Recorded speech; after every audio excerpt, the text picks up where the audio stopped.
pagi, kekasih Yesus Kristus. Selamat menjalani hari-hari kita bersama dengan Roh Kudus. Kita harus bersama dengan Roh Kudus, karena bersama Dialah kita boleh menjalani kesulitan-kesulitan yang ada dalam perjalanan ini. Bahkan Dia yang selalu mengingatkan kita agar kita tidak tinggi hati, agar kita tidak sombong di tengah-tengah keberhasilan kita, sehingga kita tetap terkontrol dengan kuasa Roh Kudus. Maka tetaplah setia mendengarkan suara Tuhan melalui mempertajam pendengaran kita setiap pagi seperti pagi ini. Saudaraku, pagi ini kita akan disapa melalui firman Tuhan dari perjalanan hidup Musa yang sangat menginspirasi. Karena kebetulan minggu depan pendahuluan khotbah kita akan diambil dari perjalanan hidup Musa. Maka satu minggu ini kami berencana memperkenalkan Musa setiap pagi untuk kita sedikit demi sedikit, agar kita membangun pemahaman dan juga membangun pengertian serta pengharapan di tengah-tengah berbagai pergumulan bahkan ketidakmungkinan, agar kita tetap kokoh sebagaimana keluarga Musa yang berjuang untuk menyelamatkan hidupnya di tengah-tengah situasi yang sangat sulit. Saudara-saudara, Musa datang dari satu keluarga yang sedang dalam pergumulan, yakni ketika bangsa Israel masih diperbudak di tanah Mesir. Setelah kematian Yusuf yang membawa mereka ke tanah Mesir, kemudian Firaun berikutnya tidak lagi mengenal Yusuf, tidak lagi memperdulikan pertumbuhan keluarga ini. Tapi yang pasti bahwa keluarga Israel yang ada di tanah Mesir itu semakin bertumbuh dengan cepat, bahkan mengimbangi pertumbuhan penduduk yang ada di situ. Dan itulah yang mengkhawatirkan bagi kerajaan Mesir atau Firaun. Mereka menduga dalam waktu yang tidak akan lama lagi, maka penduduk Israel yang ada di tanah Mesir akan melebihi jumlah mereka. Ya tentu nanti kalau mereka sudah lebih banyak, maka mereka akan dikuasai dan terjadilah pencungkirbalikan, sehingga bukan lagi bangsa Israel menjadi pendatang, tapi mungkin menjadi penguasa. Itulah ketakutan itu. Jadi seringkali kita ketakutan melihat keberhasilan orang lain, sehingga kita menjadi seperti orang yang tenggelam. Itu pemikiran dari Mesir itu. Oleh karena itu Firaun merencanakan pekerjaan yang jahat, rencana jahat bagi bangsa Israel. Pertama-tama mereka diperbudak dulu, ditekan ekonominya supaya terjadi pengurangan penduduk dan lain sebagainya. Maka mereka ditekan untuk menjadi budak, untuk membuat batu-batu bata, membangun kota Mesir yang sangat megah pada waktu itu. Makin lama makin ditekan, makin ditekan. Ternyata semakin ditekan, semakin bertumbuh bangsa Israel. Mereka tidak kesulitan memenuhi apa yang mereka harus setor kepada pemerintah, yakni batu bata yang sudah ditentukan jumlahnya.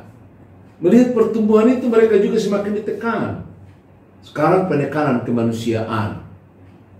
Maka anak-anak yang lahir direncanakan harus dibunuh, supaya pertumbuhan bangsa Israel yang tidak terkendali ini, kalau nanti laki-lakinya sudah sangat berkurang pertumbuhannya karena dibunuh, maka wanita-wanita yang dibiarkan tumbuh atau hidup, mereka nanti akan mudah diperbudak. Karena biasanya kan perempuan tidak suka melawan, biasa ditekan, sehingga mereka menjadi alat yang sangat atau manusia yang paling baik untuk diperbudak.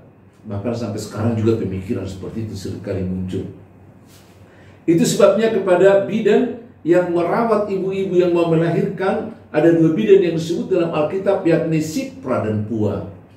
Pada mereka diberikan perintah, setiap perempuan-perempuan Israel yang mau melahirkan, maka kalau anak yang lahir itu adalah laki-laki, itu harus dibunuh. Perempuan dibiarkan hidup. Ternyata kedua bidan ini tidak melaksanakan tugasnya dengan baik, karena mereka lebih takut akan Tuhan. Baca. Karena mereka lebih takut akan Tuhan, mereka tidak mau membunuh manusia, maka mereka juga membuat dalih. Ketika mereka ditegur, kenapa pertumbuhan bangsa Israel, anak laki-lakinya semakin berkembang pesat, kenapa enggak berkurang? Lalu mereka mengatakan, iya, orang-orang perempuan-perempuan Israel ini sangat kuat. Ketika mau melahirkan, kami terlambat dipanggil. Kami datang, anaknya sudah lahir. Bahkan bukan 1 jam, 2 jam. 1 hari sebelumnya, 2 hari sebelumnya sudah lahir. Sehingga kami tidak menemukan mereka lagi, tidak menemukan anak itu. Nah, dalam situasi yang demikianlah, Musa dilahirkan dari keluarga Yokobed dan Amram sebagai bapak. Mereka dari marga Levi. Dan nanti kalau kita lihat dari marga Levi itu menjadi keturunan Imam, satu marga dari anak-anak Yakub yang 12 itu. Dan kemudian setelah Musa nanti bersama dengan Tuhan menabiskan keturunan Harun yang menjadi imam bagi bangsa Israel dari marga Levi, ya. Dan kita lihat bagaimana di tengah-tengah kesulitan ini, bagaimana kasih dari keluarga ini bertumbuh dengan baik. Anak yang lahir di tengah-tengah keluarga, mereka pandang sebagai suatu harapan baru. Karena melalui kelahiran anak ini, mereka akan melihat masa depan yang lebih baik. Sekalipun keadaan pada waktu itu sangat tidak memungkinkan merawat seorang anak. Karena diawasi, maka Musa yang baru lahir itu disimpan di rumah, dijaga, jangan sampai nangis nanti kedengaran ke tetangga. Nanti sampai kedengaran kepada pemerintah. Ini diawasi terus. Apa saja yang menjadi kebutuhannya diberikan, pokoknya anak jangan sampai nangis. Tapi lama mereka tidak tahan, mereka harus mencari jalan keluar.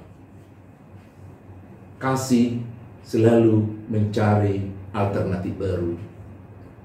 Itu sebabnya Yokebed dan Amram merencanakan sesuatu yang sangat dilematis, yakni merancang sebuah perahu yang kecil, menidurkan Musa yang belum bisa duduk itu di perahu kecil itu, lalu diarungkan di Sungai Nil melewati tempat pemandian putri raja.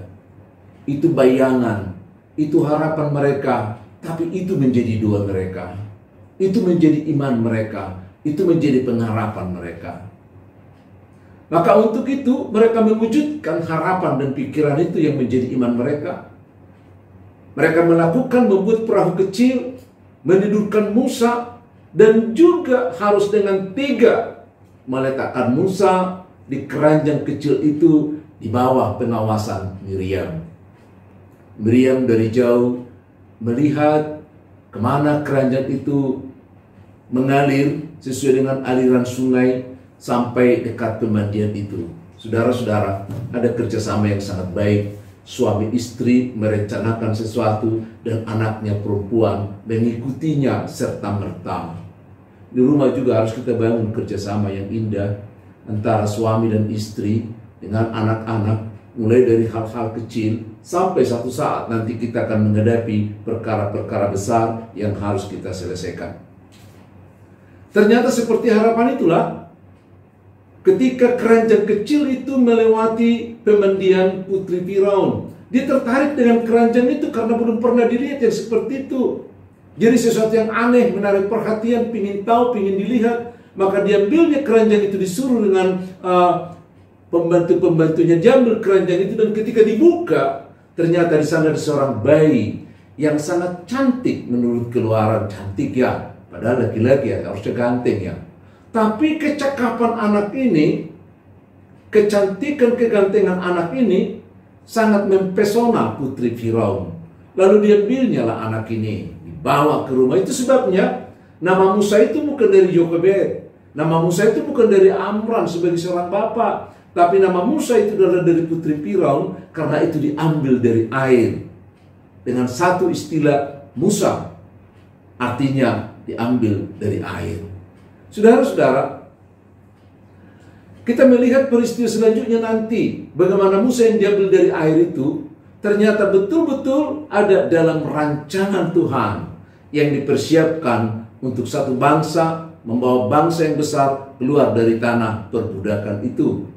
Yang mau kita lihat beberapa hikmat bagi kita. Tadi bagaimana kasih, sekarang kita lihat bagaimana orang yang memiliki kasih memiliki juga kreativitas. Karena kasih itu selalu keluar dari diri kita, membantu orang lain. Kasih tidak bisa dihalangi oleh keadaan apapun, karena kasih selalu mencari kreativitasnya yang baru. Ya, sekalipun seseorang yang beriman dipenjarakan, penjara tidak bisa mengekang kreativitas orang-orang beriman. Paulus berkali-kali di penjara itu menjadi tempat pengiriman surat. Ya, demikian adanya. Bahkan rasul-rasul yang lain pun, Yohanes dibuang ke Pulau Patmos, justru itu kesempatan melihat wahyu yang dari Tuhan. Nah, demikian juga dengan cerita dari Musa ini, di mana ada kasih, di sana ada kreativitas. Oleh karena itu, saudara-saudara, seperti keluarga keluarga Amram, Yokebed, dan anak-anaknya yang bekerja sama untuk mewujudkan kasih, selalu melahirkan alternatif baru karena kreativitas oleh iman itu. Jadi mereka, sekalipun di tengah-tengah kesulitan, justru kesulitan itulah yang membuat mereka muncul sebagai anak-anak Tuhan yang kreatif menciptakan jalan baru untuk masa depan. Saudara, kita juga sekarang dalam kesulitan. Pandemi Covid ini juga sangat mengekang kita. Anak-anak kita sekolah harus dari rumah. Kita bekerja banyak yang terhalang. Tapi yakin, kalau kita ada bersama dengan Tuhan, kita mengasihi keluarga kita, kita mengasihi masa depan anak-anak kita, itu semua akan dipicu melalui kreativitas yang baru untuk membangun situasi yang baru demi kemuliaan Tuhan. Shalom.